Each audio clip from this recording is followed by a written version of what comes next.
English in easy के chapter 3 के part 6 में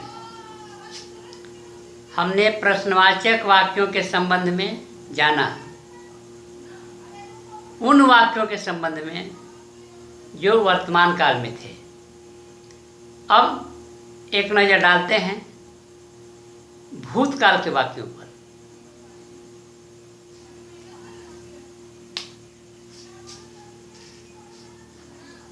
वह जा रहा था। वह जा रहा था का अंग्रेजी अनुवाद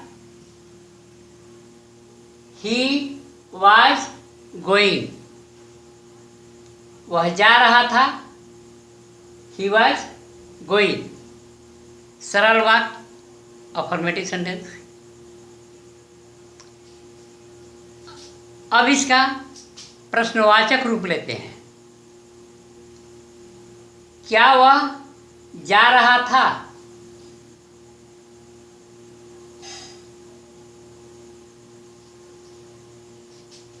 Was he going?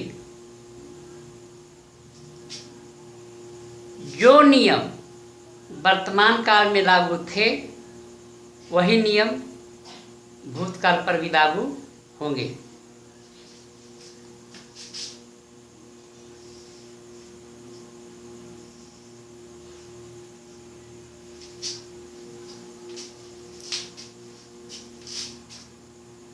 Helping verb पहले स्थान पर,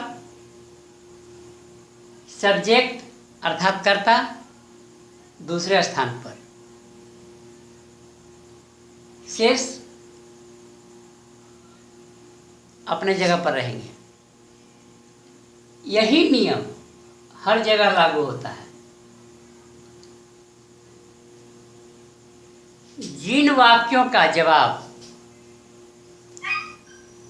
हाँ या ना में दिया जा सकता है, जैसे क्या वह जा रहा था? हाँ, जा रहा था। नहीं, नहीं जा रहा था। तो उसमें हमें कुछ विशेष परिवर्तन की आवश्यकता नहीं है। सिर्फ कर्ता अर्थात सब्जेक्ट दूसरे स्थान पर चला जाएगा और हेल्पिंग वर्ब पहले स्थान पर आ जाएगा। जिन वाक्यों का जवाब हम हाँ या ना में नहीं दे सकते, उनके जिस प्रकार के प्रश्न होंगे उस प्रश्न का अंग्रेजी अनुवाद इन वाक्यों के पूर्व में हम प्रयोग करेंगे। जैसे वह कहाँ जा रहा था? कहाँ, कहाँ की अंग्रेजी वेयर।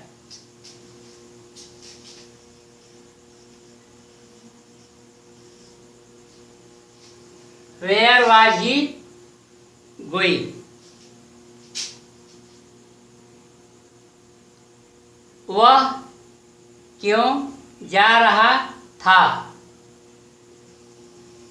क्यों, क्यों की अंग्रेजी why.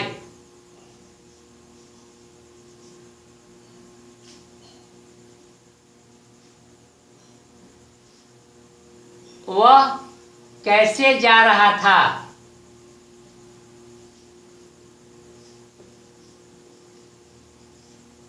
How.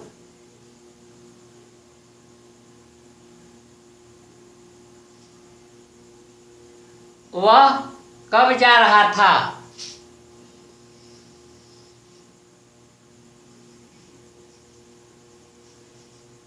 When. When was he going? जो नियम वर्तमान काल में लागू होते हैं वही नियम भूतकाल में भी लागू होते हैं। आइए अब गौर करते हैं कुछ और वाक्यों पर।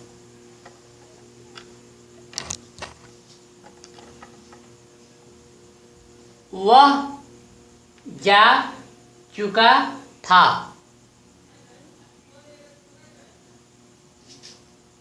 He had gone। सरल वाक्य, अफर्मेटिव सेंटेंस। इसी का जब हम प्रश्नवाचक रूप, जिसका जवाब हम हाँ या ना में दे सकते हैं, क्या वह जा चुका था?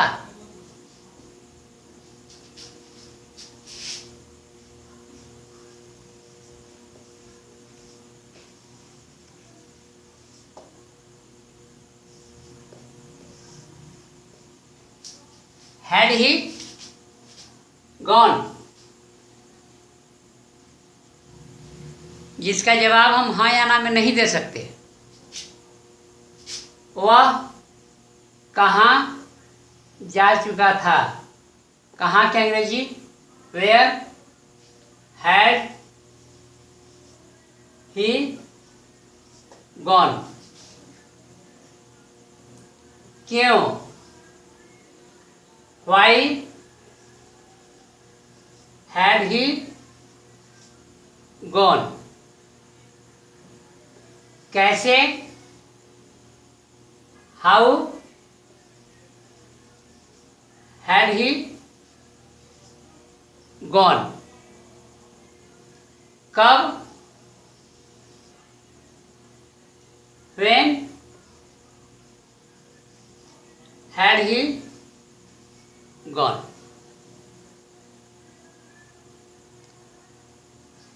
अब एक नज़र डालते हैं उन वाक्यों पर जिसमें सहायक क्रिया नहीं है।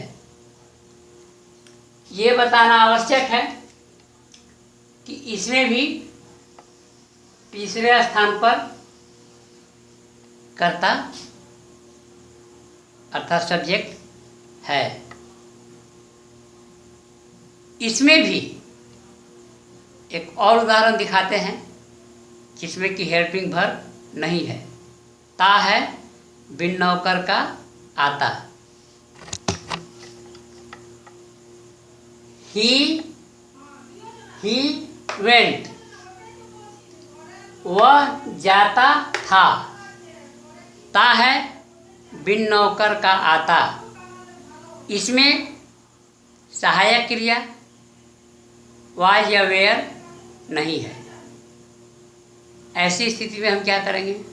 ऐसी स्थिति में हम वही करेंगे जो हमने वह जाता है के साथ किया। अपने तरफ से डू या डज जोड़ा। यहाँ हम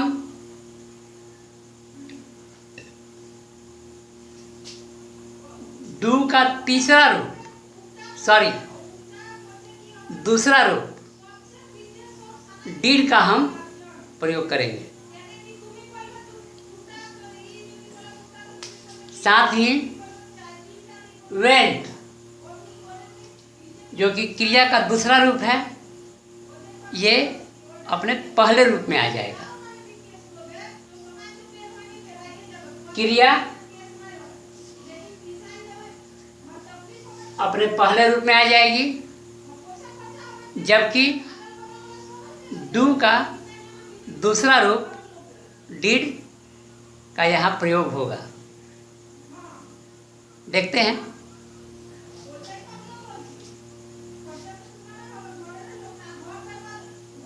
क्या वह जाता था?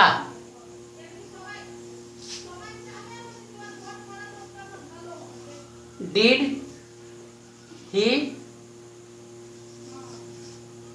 गो। इसका गो का दूसरा रूप वेंट। वेंट का पहला रूप गो। क्रिया का पहला रूप आ जाता है। इसी तरह से जिसका जवाब हम हाँ या ना में नहीं दे सकते, वह कहाँ जाता था? कहाँ, कहाँ की अंग्रेजी where did he go, did he go. पहला रूप, वह क्यों जाता था, व्हाई डिड ही गो।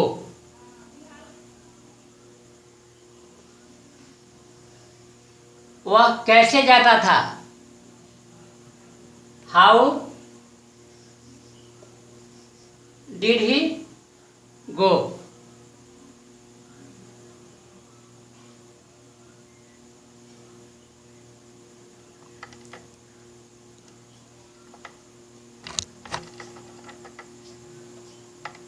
वह कब जाता था,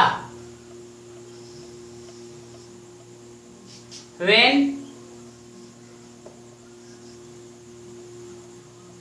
did he go।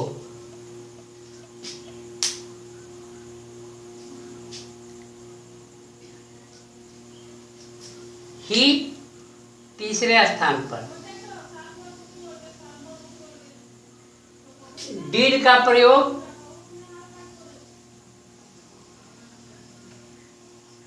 हमने अपनी तरफ से किया। इस डिड के प्रयोग के लिए ही मैं बार बार इस बात को दोहरा रहा हूँ कि सब्जेक्ट तीसरे स्थान पर रहेगा, जिससे बच्चों को यह कन्फ्यूजन ना हो कि हम जिसमें हेल्पिंग वर्ब नहीं है उसका प्रश्नवाचक वाक्य का अंग्रेजी अनुवाद किस प्रकार होगा। इस डिड को याद रखने के लिए ही मैं बार बार इस बात को दोहरा रहा हूँ कि कर्ता को तीसरे स्थान पर रखें।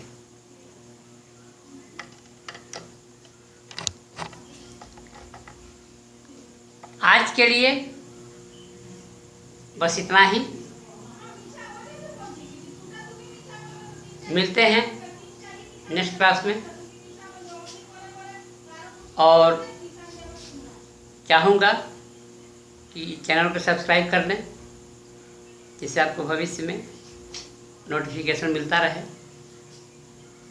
वंदे मातरम। जय हिंद, जय भारत।